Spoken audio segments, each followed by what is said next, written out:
Hello, dear friends. Welcome to Cardiac Radio at 11 p.m., nourishing ourselves with one more program on Immortal Messages. And we come here with you in this single opportunity to expand our horizons as we have learned. And in mediumship, we can expand our horizons. Let's talk a little bit about mediumship. Of course, if you want to begin studying more about it, the Mediums book by Allan Kardec is number 1. And then next, you can go to André Luiz books, the series, through Chico Xavier, from Nosso Lar, The Messengers, Missionaries of the Light, Between Heaven and Earth, Liberation, and many others, including Mechanisms of Mediumship, and Life Goes On, Sex and Destiny, and Workers of the Life Eternal as well.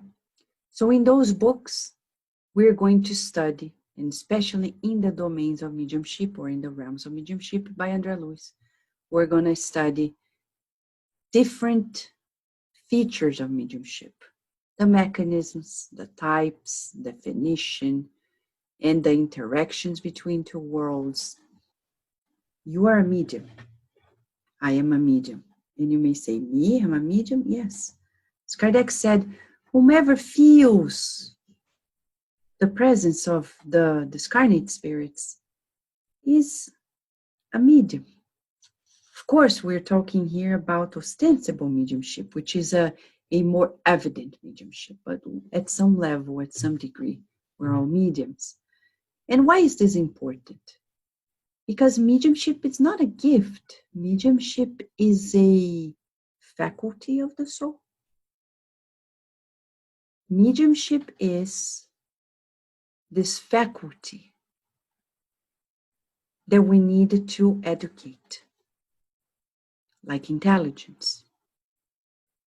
You go to school, educate your intelligence as you work, and you're in your experiences, reading books, etc. We're expanding our intelligence.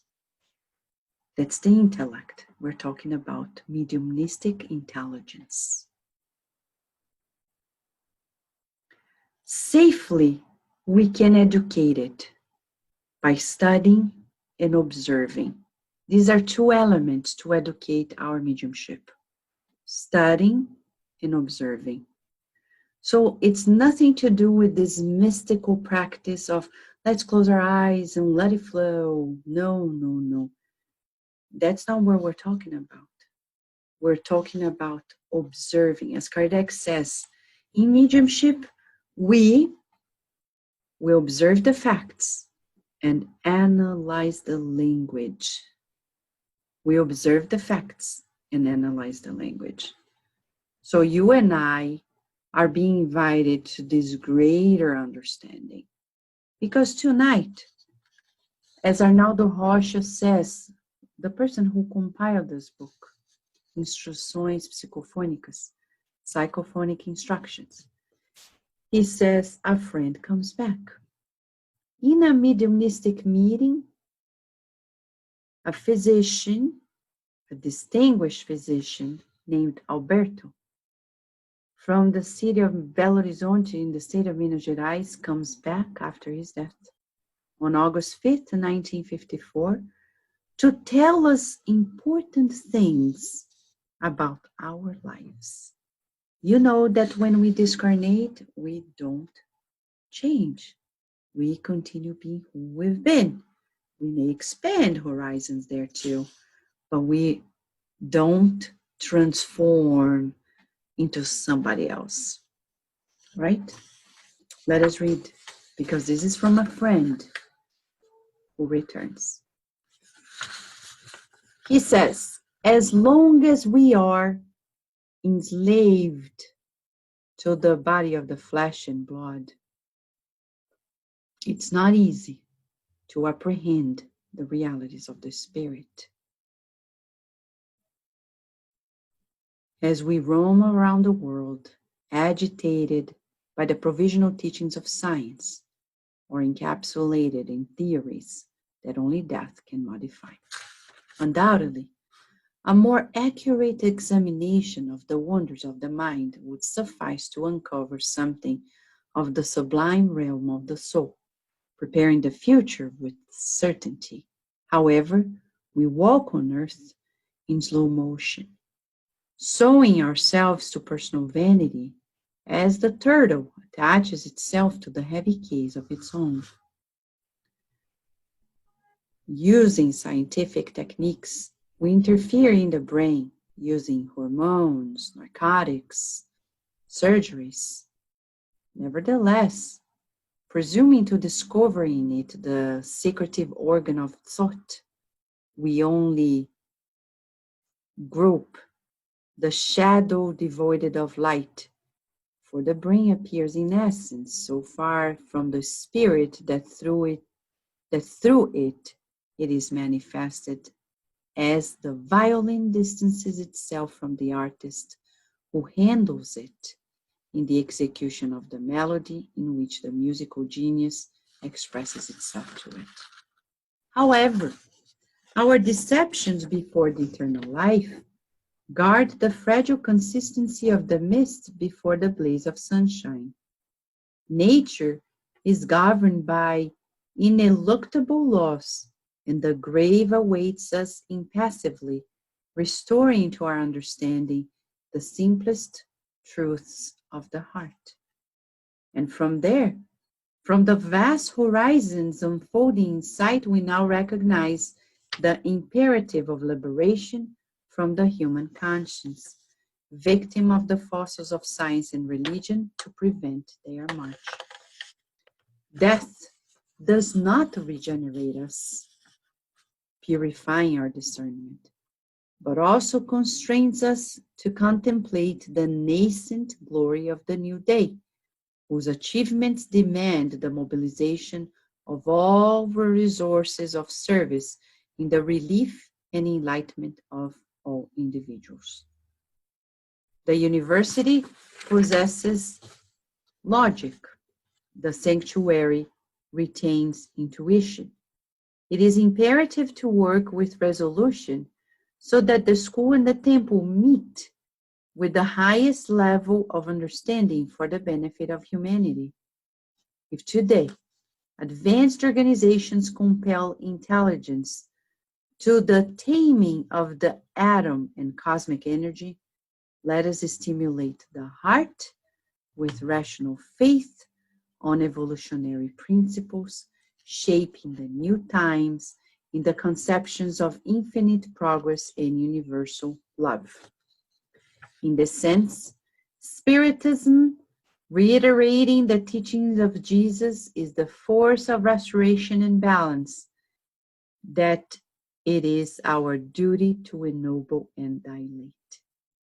I am those who drank in your fountain, readjusting my own heart, and thanking you for the admission to the new field of knowledge that I have begun to cultivate. I say confidently, do good to everyone and everything.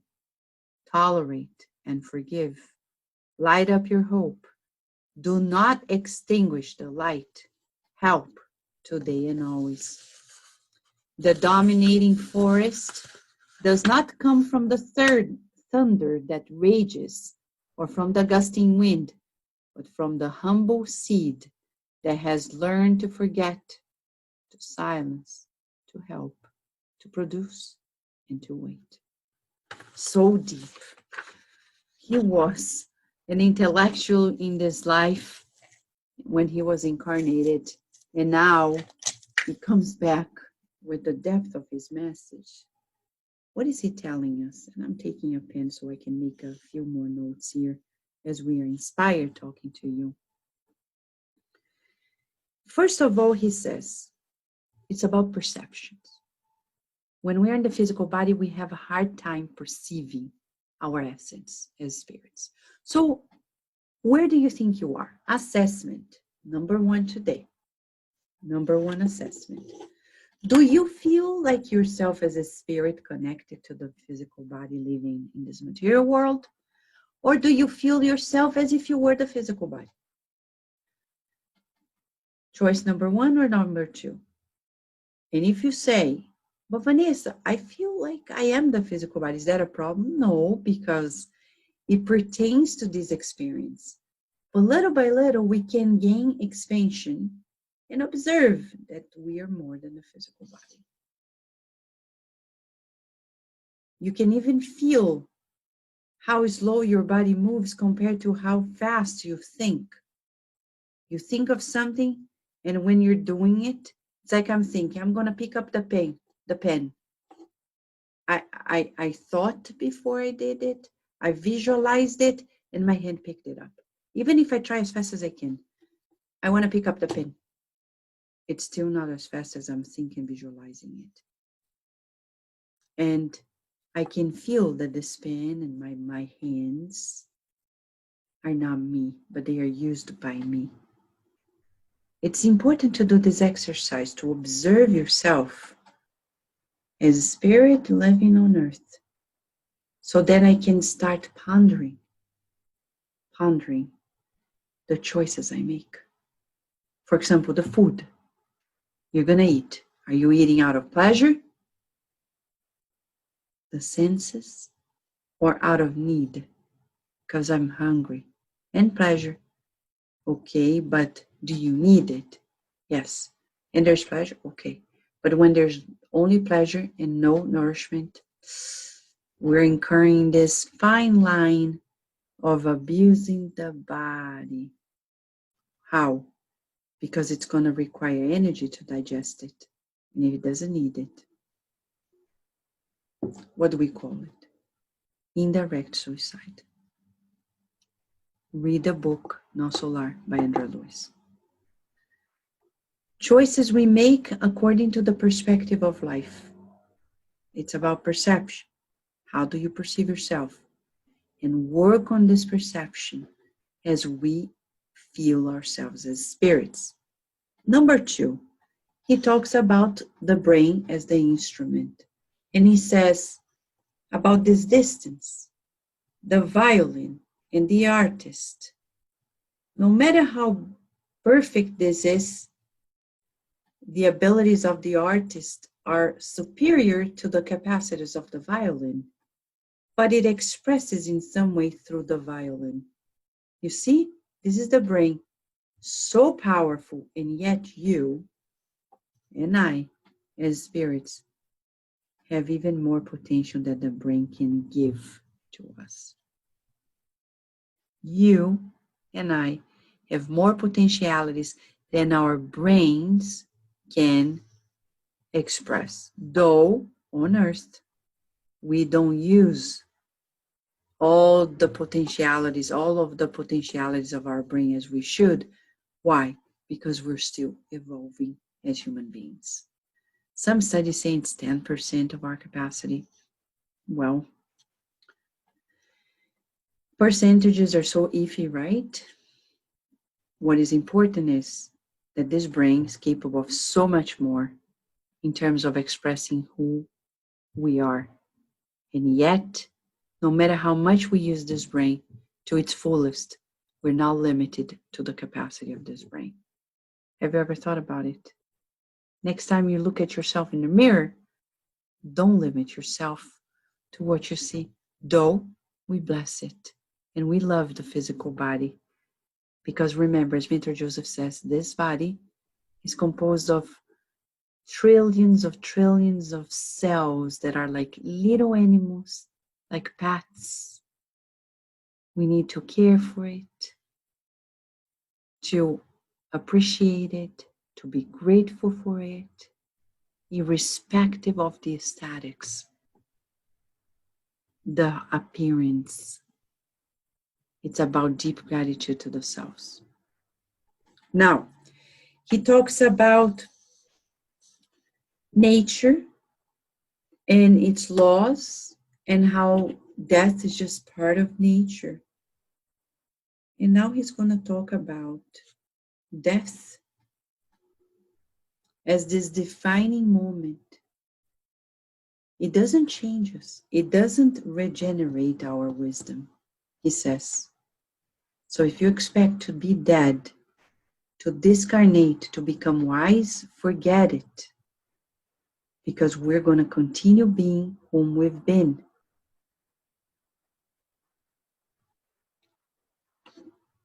On the contrary, death is going to open the possibility for greater expansion later. Why does he say this? What's the goal of his message?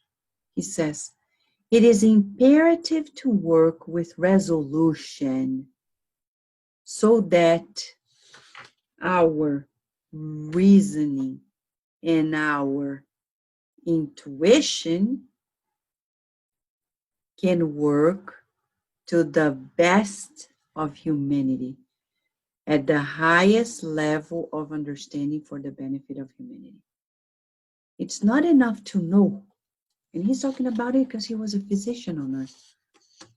And he says, it's not enough to know. We need to open the heart. And he says, I was benefited by the teachings of Spiritism. And that's why he says, Spiritism is the force of restoration and balance. And we need to expand it. So he says, I come back to say with confidence, recipe for us. I remember when I was a little girl visiting my grandmother in her house, my grandparents.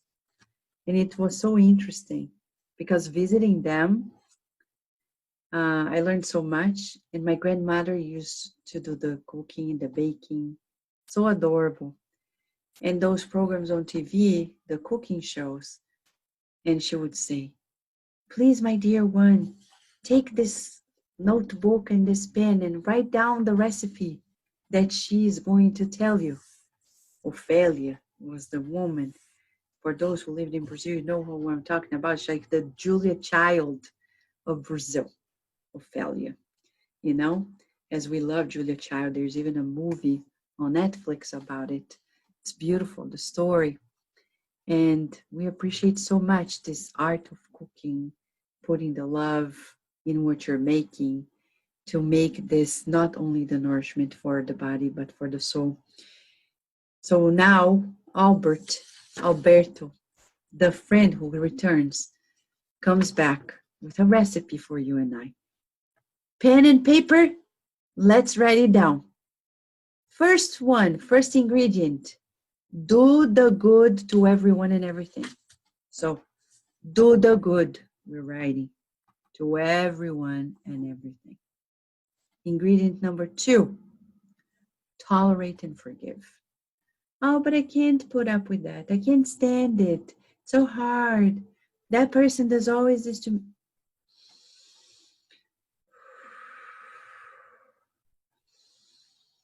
Breathing of renewal. I forgive you. I forgive myself. Sometimes you're not tolerant with yourself. And he's saying, be tolerant with yourself included. But I can't believe I'm going through this again. Patience. Inner renewal. And light up your hope. Okay, so first of all, do the good to everything and everyone. Don't pick and choose. Do the good. In thoughts, feelings, words, actions. You're home, alone, or with a few family members. Pray, sing, and dance, and enjoy. And that vibration is going to help the world. That's not selfishness. But if you stay home, like, I'm not helpful, I don't know what to do, you're not helping. Sit down. And Jesus is saying, can you study more? Can you read more? Can you take this time that you're off to learn what you don't know? So we raise the vibration of the planet. Because tomorrow, you won't have that time. This is your time. But I feel for the people. Don't argue. Follow Jesus command. He's saying, stay home, pray more, study more, declutter your home, clean, relax, raise your vibrations. Because those who are outside, they need those vibrations. But if we stay here in lamentations, feeling worthless, and this, that, and the other, or useless time, spending time uselessly, then we're not helping. We're creating problems, okay? Light up your hope. This shall pass. This shall pass. Yes. Can you dream already of the day when this pandemic is gone? Dream about it. Beautiful things. Not only for us, for everybody. More understanding, more fraternity, new technology, new work relationships, new rules of engagement everywhere. People really cherishing the priorities of life. Dream on. Dream on it. Do not extinguish the light. What does he mean? And where is this light? Meaning, wherever there is light inside of you or around, do not turn it off. How do we turn it off? A child comes to you and says, look at my new project. And instead of you saying, wow, how beautiful, you say, not now, not right now. Or, I didn't tell you to do this. I told you to do something else. That's the way we extinguish the light. Or inside of you. You feel inspired and you want to write a poem. But you are feeling like, write a poem? Oh my gosh, it doesn't make any sense. Why am I going to write a poem? Or you feel like drawing. And I have here, mine. This is not Virginia's. I have my markers, my color pencils, crayons. I want to color. I'm going to color. Don't extinguish that light. There's no time and place for the light to shine. It has to shine. You want to read this book, but why am I going to read this book? Read the book if it's a good book. I'm going to watch this program, but why am I? Unless it's a bad program, then you reason it. But if it's a good one, don't extinguish that light. Turn it on, watch it.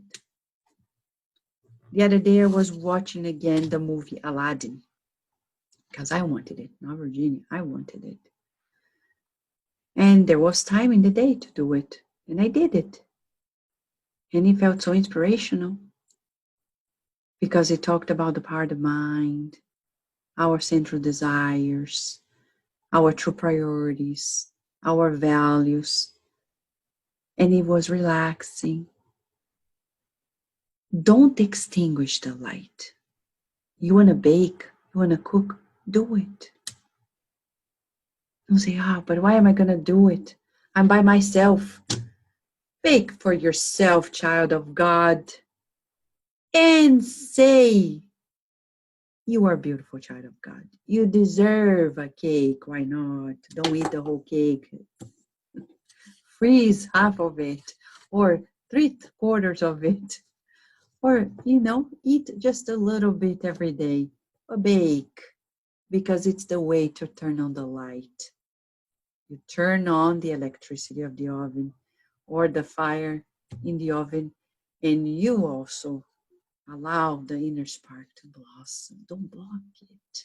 Don't block it in you. Don't block it in others. And he says, help today and always. Help, help, help, help, help, help, help. Do the good, do the good, do the good, do the good. Help, help, help. Always. People need it, we help. And he says, he talks about the forest that dominates nature. it all began in a seed. So he says, forget, because the seed is into the dark hole. And it's silent, but then it sprouts, producing. We wait and it comes. Everything big begins with a small seed. From a tree to anything in our lives. 10,000 miles begin with the first mile. 1 mile. Like we said on the program yesterday, count the hours. 1 hour a day, and in 30 years, you're an expert on something. You want to shorten the time? 2 hours a day in 15 years. 3 hours a day, and then so on and so forth. And you're going to see that it's up to you and to me how we're going to give direction to it all. But one thing for sure, do the good to everything and everyone. Tolerate and forget. Hope always. Don't extinguish the light in you or others. And help always. Today and always. This is the message by Dr. Alberto, who comes back, a friend who comes back to say, stay strong, dear friends, because life is beautiful. Repeat it every day. Life is beautiful. You are beautiful. We are beautiful every day. And it's not this external beauty, it's the inner, that radiant light. You feel it? Yes? Should you have any questions, just let me know. Here at Cardiac Radio, we're always here nourishing our souls. Let us just, before we end, raise our vibrations and say, thank you, God, for this message. Thank you for bringing us this illumination, for this moment of togetherness, of these messages brought by Chico Xavier. Oh, Chico Xavier, please receive our gratitude. Keep an eye on all of us. May we say it kind of in a selfish way. Of course, we want to help the ones who are suffering the most. But thank you for sharing this nourishment, Chico Xavier, Arnaldo Rocha, Meimei, Emmanuel, and for the opportunity of learning and progressing always. And so be it, dear God. It feels good to be in this envelopment of inspiration. Don't extinguish the light. In the next 24 hours, let's march towards opening ourselves to this constant self-blossoming. Okay, friends? We hope to see you tomorrow here at Cardiac Radio once again, because Cardiac Radio is always nourishing our souls 24/7. A big hug to you.